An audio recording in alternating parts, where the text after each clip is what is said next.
ಬೆಳ್ಳಂಬೆಳಗ್ಗೆ ಜವರಾಯನ ಅಟ್ಟಹಾಸ, 5 ಮಂದಿ ದುರ್ಮರಣ.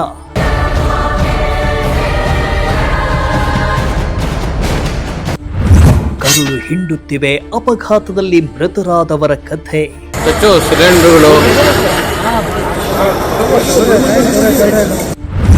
ಅಪಘಾತದಲ್ಲಿ ಮೃತರಾದವರಿಗೆ ಪ್ರಧಾನಿ ಹಾಗೂ ಸಿಎಂ ಪರಿಹಾರ ಘೋಷಣೆ.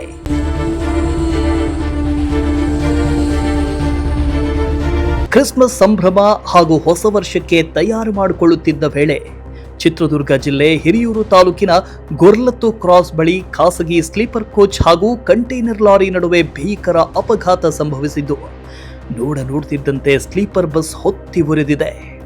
ಬೆಂಕಿಯ ಕೆನ್ನಾಲಿಗೆಗೆ 5 ಮಂದಿ ಸಜೀವ ದಹನಗೊಂಡರೆ ಉಳಿದ ಪ್ರಯಾಣಿಕರು ಗಂಭೀರವಾಗಿ ಗಾಯಗೊಂಡಿದ್ದಾರೆ.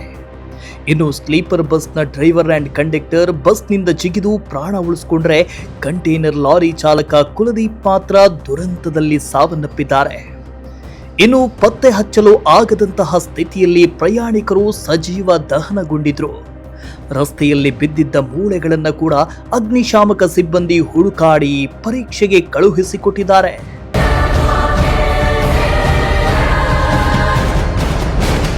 ಇನ್ನು ಘನಘೋರ ದುರಂತದಲ್ಲಿ ಸಾವನ್ನಪ್ಪಿದವರಿಗೆ ಪ್ರಧಾನಿ ಮೋದಿ ಹಾಗೂ ಸಿಎಂ ಸಿದ್ದರಾಮಯ್ಯ ಕಮ್ಮನಿ ಮಿಡಿದಿದ್ದು, ಮೃತರ ಕುಟುಂಬಗಳಿಗೆ ಪ್ರಧಾನಿ ಮೋದಿ 2 ಲಕ್ಷ ಪರಿಹಾರ ಘೋಷಣೆ ಮಾಡಿದರೆ, ಸಿಎಂ ಸಿದ್ದರಾಮಯ್ಯ 5 ಲಕ್ಷ ಪರಿಹಾರ ಘೋಷಣೆ ಮಾಡಿದ್ದಾರೆ.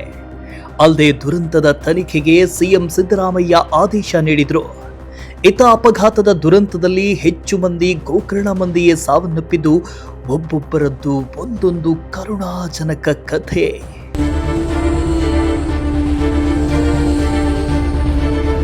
ಸದ್ಯ ಭೀಕರ ಅಪಘಾತದಲ್ಲಿ ಸಾವನ್ನಪ್ಪಿರೋ ಮೃತದೇಹಗಳ ಗುರುತು ಪತ್ತೆ ಮಾಡುವ ಕಾರ್ಯ ನಡೀತಾ ಇದೆ. ಬೆಂಕಿಯಲ್ಲಿ ಬೆಂದು ಸುಟ್ಟು ಕರಕಲಾಗಿರೋ ಮೃತದೇಹಗಳ ಗುರುತು ಪತ್ತೆ ಮಾಡೋದು ಸವಾಲಿನ ಕೆಲಸವಾಗಿದೆ. ಈ ಮಧ್ಯೆ ತಂದೆಯೊಬ್ಬರು ಮಗಳ ಮೃತದೇಹವನ್ನ ಪತ್ತೆ ಹಚ್ಚಿದ್ದಾರೆ. ಹೌದು, ಕೊರಳಲ್ಲಿದ್ದ ಸರವನ್ನ ನೋಡಿ ಇವಳೇ ನನ್ನ ಮಗಳು ಅಂತ ಗುರುತು ಹಿಡಿದಿದ್ದಾರೆ. ಅಂದಹಾಗೆ ಅಪಘಾತದಲ್ಲಿ ಸಾವನ್ನಪ್ಪಿರೋ ಯುವತಿ ಹೆಸರು ಮಾನಸ ಅಂತ. ಮೂಲತಃ ಚನ್ನರಾಯಪಟ್ಟಣದವಳು.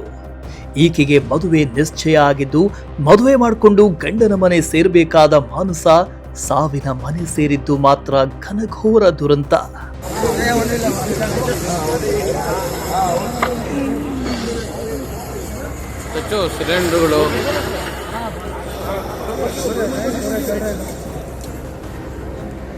ಇನ್ನು ಅಪಘಾತದಲ್ಲಿ ಸಾವನ್ನಪ್ಪಿರೋ ಕೆಲವರ ಗುರುತು ಸಿಕ್ಕಿದ್ರೆ, ಇನ್ನುಳಿದವರ ಗುರುತು ಇನ್ನೂ ಪತ್ತೆಯಾಗಿಲ್ಲ. ಅದರಲ್ಲಿ ಬಿಂದು, ನವ್ಯ, ಸಸ್ರುತ್, ಹುನ್ನೀಸಾ, ಸೈಯದ್ ಜಮೀರ್, ರಶ್ಮಿ ಅವರ ಸುಳಿವು ಇನ್ನೂ ಸಿಕ್ಕಿಲ್ಲ. ಇನ್ನು ರಶ್ಮಿ ಮೂಲತಃ ಭಟ್ಕಳದವರಾಗಿದ್ದು, ಬೆಂಗಳೂರಿನಲ್ಲಿ ಕೆಲಸ ಮಾಡ್ತಾ ಇದ್ರು.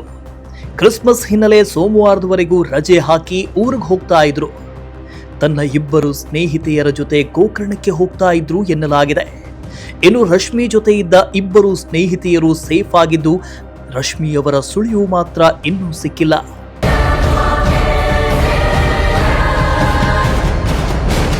ಇನ್ನು ಅಪಘಾತ ನಡೆದಿರೋ ಸ್ಥಳದಲ್ಲಿ ಬೆಂಗಳೂರಿನಿಂದ ದಾಂಡೇಲಿಗೆ ಪ್ರವಾಸಕ್ಕೆ ಹೊರಟಿದ್ದ ಶಾಲಾ ಮಕ್ಕಳು ಪವಾಡ ಸದೃಶ ರೀತಿಯಲ್ಲಿ ಪಾರಾಗಿದ್ದಾರೆ.